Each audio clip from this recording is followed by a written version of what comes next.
98% des traders se jettent sur le premier order block et finissent par prendre un stop loss. Qu'est-ce qui se passe ici? On a du displacement, on a du fair value gap et tout simplement une accumulation d'ordres en vente. On va tracer par exemple, vous voyez ici, cet order block, donc dernière bougie ici, vendeuse avant le mouvement haussier. On va mettre ici un ordre en longue, ok, et qu'est-ce qui se passe? On prend un stop. Pourquoi ici cet OB n'est pas bon? Parce que la tendance s'est retournée. On n'est plus dans une tendance bullish, mais on est dans une tendance qui se retourne, donc vendeuse. Ça, c'est important de comprendre. Donc là, on revient dans notre tendance haussière. Et qu'est-ce qu'il faut remarquer? Il faut toujours avoir un BOS. C'est-à-dire que quand vous voulez être sûr d'avoir tout simplement une continuité acheteuse, qu'est-ce qu'on fait? On s'assure que le marché nous fait ici un BOS.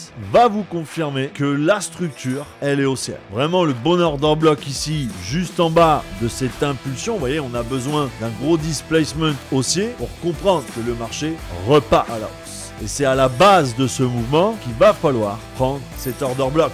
Quand on va se mettre par exemple sur le haut avec une protection en dessous, targeter les plus hauts. Notre intérêt, vous le savez, c'est de prendre vraiment un RR de 2. Vous voyez le marché revient sur la structure, revient dans le fair value gap ici qu'on a entre cette première bougie et cette troisième bougie. Ça réagit, ça vient bien dans l'order block, ça fait une petite prise de liquidité et ça part.